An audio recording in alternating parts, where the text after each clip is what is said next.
She's somebody who was portrayed as the ideal mother, wife, sister, daughter.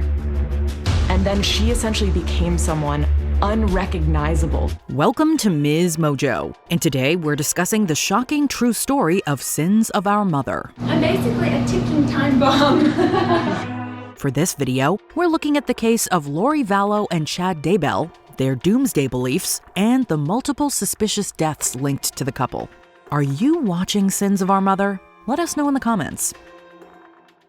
The many marriages of Lori Norene Cox. I think it helps to go back in time to see how her past relationships may have played a role in her current situation. Born June 26, 1973 in California, Lori Norene Cox was raised in a devout Mormon family with her 4 siblings. She was a cheerleader at Eisenhower High School in Rialto, and she was regarded as smart, friendly, and popular. After graduating, Lori tied the knot with her high school beau Nelson Yanes in 1992, much to her family's dismay. Though the union didn't last long. We asked Lori to wait a year, but they just went off and decided to do their own thing and got married. And so we didn't go to the wedding. While living in Texas, Lori married William LaJoya in October 1995, and her eldest son Colby was born the next year. They divorced in 1998, and in 2001, she wed Joseph Anthony Ryan Jr. They caught people's attention because they were beautiful, they were magnanimous, they were both extroverts, they were, just kind of larger than life. He adopted Colby, and a year later, their daughter Tylee Ashlyn Ryan was born. During this time, Lori competed in the Mrs. Texas beauty pageant and made an appearance on Wheel of Fortune. After years in a rocky relationship, the two divorced in May 2005. Now that Wheel of Fortune clip we saw Lori in becomes a lot more interesting because we're able to see how she can portray this illusion of happiness even when her marriage is falling apart. In February 2006, Lori and husband number 4, Leland Charles Anthony Vallow, tied the knot in Las Vegas. Though he grew up Catholic, Charles converted to Lori's faith, joining the Church of Jesus Christ of Latter-day Saints, or LDS. I felt like he was a great husband. I felt like he adored Lori and that he would go out of his way to make her comfortable, to make her happy. He also had children from his past marriage, and together, they adopted Charles's biological young nephew, Joshua Jackson, aka JJ. In 2014, Charles and Lori headed to Hawaii with Tylee and JJ before getting settled back in Arizona in late 2016. Good times and bad times, there are financial ups and downs, but for the better part of 14 years, the marriage really seemed to work until it began to unravel. Doomsday Delusions. In 2015, friends say Lori Vallow became obsessed with a doomsday-related book series by LDS author Chad Daybell. Daybell claimed that after 2 near-death experiences, one as a teenager and again in his 20s, he could see, quote, beyond the veil into the spirit world. My torn veil allows information to be downloaded into my brain from the other side. The scenes I am shown are real events that will happen. In October 2018, Lori met Daybell for the first time at an event hosted by Preparing a People. The organization states that its mission is to, quote, prepare the people of this earth for the second coming of Jesus Christ. The two also appeared together on religious podcasts. There was some chemistry between Chad and Lori, and that they had a relationship that went beyond just their doing podcasts together and discussing the end of the world. By all accounts, Lori was a loving and caring mother, up until she adopted radical religious beliefs. Friends and family noticed a change in her when she started talking about, quote, the end times and having visions. She had told me that she was a being that had lived on several worlds. Sounds like she's describing herself as a deity or godlike. Exactly. It was very much like a self-deification. Lori also got her brother, Alex Cox, into Preparing a People. The siblings had always been close, which others often realized was too close. She saw Alex as her protector, and it's been said that he was considered the, quote, family hitman. I'm Alex, and I'm gonna be Looney Tunes. The deaths of Tammy Daybell and Charles Vallow. In January 2019, Charles Vallow returned home from a business trip to find Lori and the kids gone. Days before, she had canceled his returning flight and drained their shared bank account. And that's when cops get called in. Why don't you come over here? Police body camera video shows Charles basically telling police that his wife has lost her mind. He told police that Lori believed she was a god sent to gather the $144,000 for the second coming, which she stated would be in July 2020. She also believed Charles was an evil spirit and threatened to kill him if he interfered with her, quote, mission. Is she on any medications? No, she won't do medication. Has she been to a doctor? No, she won't go to the doctor because she's a translated being, and they would find out that she's translated. She cannot be killed. She cannot die. And that's what she thinks? Yes.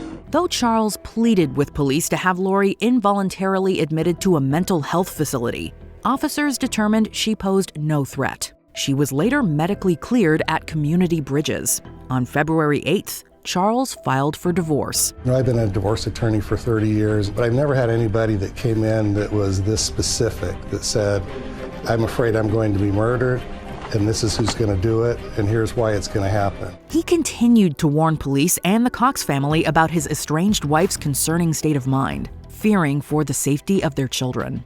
On July 11, 2019, Charles went to Lori's home in Chandler, Arizona to pick up their son, JJ. Now, Alex Cox was there supposedly to make sure this handoff went smoothly.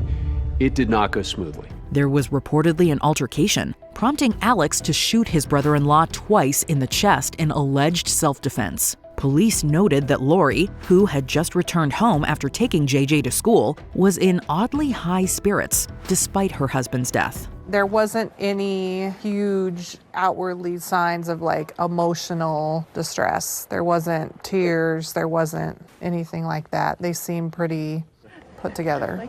Hi, neighbor, sorry. In late August, early September, she and her family moved to Rexburg, Idaho. She had relocated to be with Chad, even though he was still married. He was gathering people to Rexburg. They were moving there because Chad Daybell said, this is where you need to be.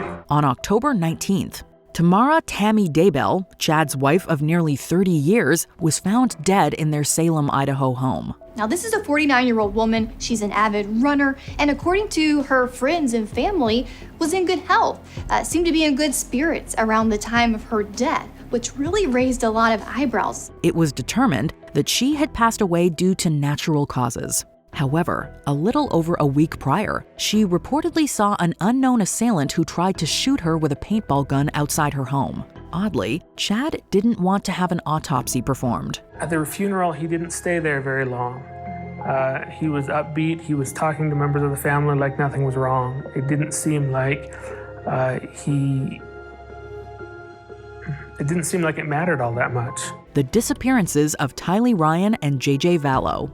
On November 5th, 2019, mere weeks after his wife died, Chad Daybell married Lori Vallow in Hawaii. Notably, Tylee and JJ were not with them. Not at the wedding, not in Hawaii, not staying with friends or family. Friends and family said that Lori's beliefs became darker, and she often accused people of being zombies, including both of her children. The last time JJ's grandparents, Larry and Kay Woodcock, spoke with him was August 10th, but he was last seen alive on September 23rd at school in Rexburg. You could see his eyes look up, and he was looking at somebody? He's looking at something else, Not and he goes, directly. I gotta go, bye, and then boom, it was just that fast, it was gone. And that's the last time we saw him. On the 24th, Lori told the establishment that she was going to homeschool JJ and that their services were no longer required. A trip to Yellowstone National Park in early September marked the last time Tylee was seen alive. What, did Lori take JJ one direction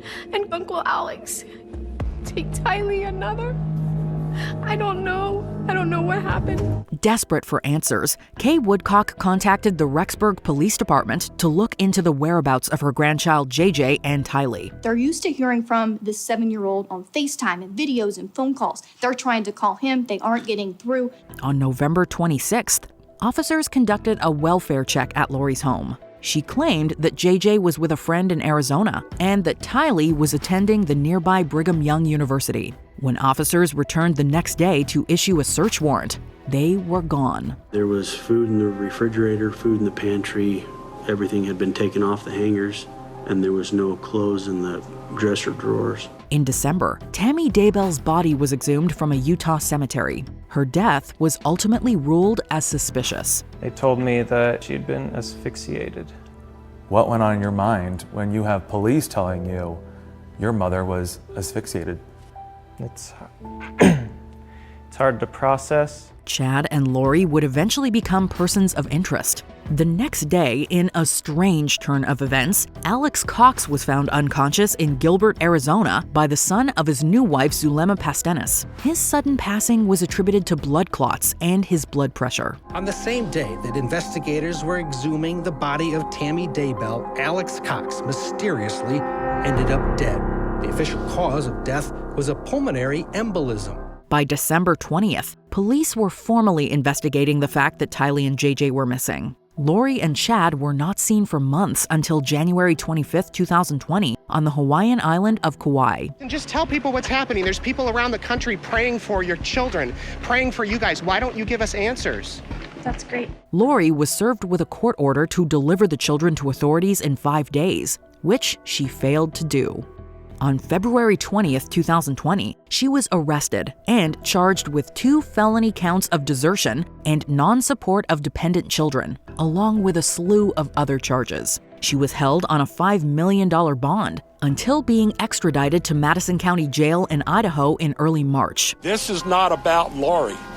Guys, this is Lori telling us where those 2 kids are. On June 9th, FBI and local law enforcement searched Chad Daybell's property in Salem, Idaho, where they found 2 sets of human remains. Daybell was brought into custody and indicted on 2 felony counts. The deceased were confirmed to be Tylee and JJ. The community in eastern Idaho that had feared the worst but held out hope that the children would be found safe was heartbroken. Idaho v. Daybell and Vallow. In May 2021, charges were brought against Lori Vallow and Chad Daybell for the deaths of Tylee Ryan, JJ Vallow, and Tammy Daybell. Both are facing multiple counts of criminal conspiracy and murder, among other things. Believing that she plotted with the late Alex Cox to kill Charles Vallow, Lori is also charged with conspiracy to commit murder in Arizona. Your Honor, she intends to remain silent. I'll ask the court to enter a not guilty pleas for her. Though not an open investigation any longer, some still believe that the siblings were involved in the death of Lori's 3rd husband, Joseph Ryan, in 2018. Alex Cox was also accused of targeting his niece Melanie's estranged husband, Brandon Boudreaux, back in 2019. Brandon believed that if there was a motive to kill him, it would have been for $1 million life insurance policy that he had, which Melanie would have been the beneficiary. Both Lori and Chad have pleaded not guilty to the charges. If convicted, they each face the death penalty. The joint trial is set to begin in January 2023. Her day will come. And I will accept however it comes. As of September 2022, what exactly happened to Tylee and JJ remains unknown. Their story of love, religion, and death has so many unanswered questions. Among them, why did so many people, including 2 innocent children, have to die? Before we continue, be sure to subscribe to our channel and ring the bell to get notified about our latest videos. You have the option to be notified for occasional videos or all of them. If you're on your phone, make sure you go into your settings and switch on notifications. Sins of our mother. Since the disappearances of Tylee and JJ were made public, several people have put out numerous books, podcasts, and TV specials covering the case. Director Skye Borgman teamed up with Netflix for the 3-part docuseries Sins of Our Mother, which premiered September 14th, 2022. The series includes interviews with those who were once part of Vallow and Daybell's inner circle, including former pals and family. My mom was just playing every card on everybody. Well, I'm sorry that you don't really fully understand the situation. Check out this other recent clip from MsMojo, and be sure to subscribe and ring the bell to be notified about our latest videos.